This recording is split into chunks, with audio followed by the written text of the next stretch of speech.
ಎಷ್ಟು ಫ್ಲೆಕ್ಸಿಬಲ್ ಅರ ನಂಗೆ ಭೀ ಮುದುಕಿ ಆಯ್ತಕಿ ಹಿಂಗೆ ಆಗದ್ದ. ಕಾಲದಾಗ ಇಲ್ಲೆಲ್ಲ ಸೈನಿಕರು ನಿಂದಿರ್ತಿರ್ಬೇಕು ಬಡಗಿ ಹಿಡ್ಕೊಂಡೆ.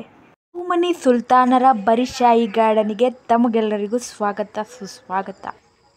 ಈ ಪ್ಲೇಸಿಗೆ ನೀವು ಮುಂಜಾನೆ 6 ಗಂಟೆಗೆ ಬರ್ರಿ. ಭಾಳ ಮಸ್ತ್ ಗಾಳಿ ಬರ್ತದ, ಮೂಡ್ ಫ್ರೆಶ್ ಆಗಿಬಿಡ್ತದೆ. ಕಗ್ಗಳು ಮಯೂರ್ ಅಂತಿರ್ತಾವ ಆ್ಯಂಡ್ ಗಿಳಿಗಳು ಟುಯ್ ಟುಯ್ ಟುಯ್ ಟುಯ್ ಅಂತ ಮಾಡ್ತಾ ಇರ್ತಾವೆ. ರೆಸ್ಪೆಕ್ಟ್ ಕೊಡ್ಬೇಕಂತೇಳಿ ಚಪ್ಪಲ್ ಕಳ್ದು ಒಳಗೆ ಹೋದ. ಮಹಾರಾಜ ಮಹಾರಾಣಿ ಸಮಾಧಿಗಳಿಲ್ಲವ. ಅವ್ರು ಹೇಳ್ತಾರ ಯಾವಾಗ ನಾನೇ ಅಂತ ಬಂದಿರ್ತದಲ್ಲ ಅವಾಗ ಕುಣಿಗಳ ಹತ್ರ ಹೋಗ್ರಿ. ಎಂಥ ರಾಜ ರಾಣಿಗಳು ಮಣ್ಣಾಗ್ಯಾರ, ನಾವು ನೀವು ಯಾವ ಲೆಕ್ಕ ಹೇಳ್ರಿ. ಚಲೋ ಅದ. ಕಬೂತರ್ಗಳೆಲ್ಲ ಇಲ್ಲೇ ಮನೆ ಮಾಡ್ಕೊಂಡವ. ಏನೋ ಕೆತ್ತಾರ ಅನ್ನಿಸ್ತದ. ಉರ್ದು ಒಳಗೂ ಏನೇನೋ ಬರ್ದಾರ.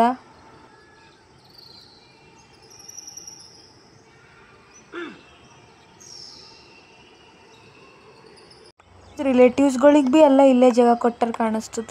ರಾತ್ರಿ ಇಲ್ಲಿ ಬಂದೇವಂದ್ರೆ ಮಜಾ ಇರ್ತದ. ಪೂರಾ 3 ಕೋಟಿ ದೇವ್ರುಗಳು ಏಸು ಮತ್ತು ಅಲ್ಲವಿ ನಂಬರ್ತಂದು.